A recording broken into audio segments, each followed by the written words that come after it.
Vietnam وار کے دوران army کے ہاتھ ایک ایسا کیمیکل آ چکا تھا جس کو وہ زخمیوں کے زخموں پر اسپرے کرتے تو ان کی بلیڈنگ فوراً بند ہو جاتی تھی، پھر بے شک زخم کتنا ہی گہرا کیوں نہ ہو۔ اس کیمیکل نے ہزاروں لوگوں کی جان بچائی تھی، اور آپ کو یہ بات جان کر حیرت ہوگی کہ یہ کیمیکل آج ہر گھر میں ضرور پڑا ہوتا ہے۔ ناظرین، ڈیلی لائف میں استعمال ہونے والی کئی ایسی چیزیں ہیں جو کسی مقصد سے نہیں بلکہ غلطی سے انوینٹ ہو گئی تھی۔ سب سے پہلے ہم نظر ڈالتے ہیں کوکا کولا پر۔ کس کو معلوم تھا کہ تلوار کا ایک وار دنیا کی سب سے فیمس سافٹ ڈرنک بنا کر چھوڑے گا؟ جی ہاں، یہ بات ہے ایئر 1865 کی، جب ڈاکٹر پیمبرٹن، جن کو امریکن آرمی نے لیفٹیننٹ کرنل کا رینک بھی دے رکھا تھا، بیٹل آف کولمبس کے دوران ان کے سینے پر تلوار کا ایک وار لگا تھا۔ یہ زخم اتنا دردناک تھا کہ ڈاکٹر پیمبرٹن نے مورفین کا استعمال شروع کر دیا۔ یہ ایک ایڈکٹیو ڈرگ ہے جو اس وقت صرف تب استعمال کی جاتی تھی جب کوئی بھی میڈیسن کام نہ کر رہی ہو۔ وہ زخم تو ان کا ٹھیک ہو گیا، لیکن ایک اور مصیبت گلے پڑ گئی۔ ان کو اب مورفین کی لت لگ چکی تھی اور وہ اس سے جان چھڑانا چاہتے تھے۔ اس وقت الکوہل اور کوکین کو خراب نہیں سمجھا جاتا تھا، اور اس کو کوئی بھی خرید کر استعمال کر سکتا تھا۔ انہوں نے اپنے لیے ایک ایسی دوائی بنائی جس میں کولا نٹس اور ڈمیانا نامی پلانٹس کا رس ڈالا، اور اس کے اوپر کوکین اور الکوہل کا مکسچر بھی۔ یہ ایک الکوہولک ڈرنک کے ساتھ ساتھ پین کلر کے طور پہ بھی کام کرتی تھی، جس کو پیمبرٹنز فرینچ وائن کوکا کا نام دیا گیا۔ یعنی انہوں نے ایک عادت کو چھوڑنے کے لیے دوسری عادت کو اپنا لیا تھا۔ قریب 20 سالوں کے بعد 1886 میں اینٹی الکوہلزم کیمپین چلی، جس میں الکوہل اور کوکین کے خلاف ایک قانون پاس ہوا۔ لوکل فارمیسی اسٹور کے مالک نے پیمبرٹن کو بولا کہ ان کو اب اپنی فرینچ وائن کوکا میں سے الکوہل اور کوکین کو نکالنا ہوگا۔ اسی مقصد سے ڈاکٹر پیمبرٹن نے کچھ ایکسپیریمنٹس کیے، جس میں صرف کولا نٹس اور کوکا کے پتوں کے مکسچر سے ایک سرپ بنایا۔ وہ مختلف ایکسپیریمنٹس کر کے فارمیسی اسٹور کے مالک کو ٹیسٹ کرواتے، لیکن غلطی سے انہوں نے ایک ایکسپیریمنٹ میں سرپ کے ساتھ کاربونیٹڈ واٹر بھی ڈال دیا۔ فارمیسی کے مالک کو یہ اتنا اچھا لگا کہ انہوں نے اس کو سر درد نہیں بلکہ ریفریشنگ ڈرنک کے طور پہ بیچنے کا مشورہ دیا۔ اب کیونکہ یہ ڈرنک کولا اور کوکا لیوز کو ملا کر بنائی گئی تھی، اسی وجہ سے اس کو کوکا کولا کا نام دے کر ریفریشنگ ڈرنک کے طور پہ بیچا جانے لگا۔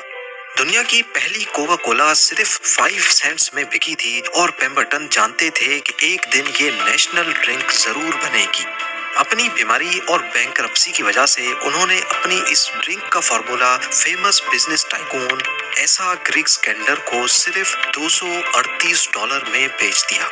آج کوکا کولا کی مارکیٹ ویلیو 260 ارب US ڈالرز ہے، جو قریب 22,100 ارب روپے بنتی ہے۔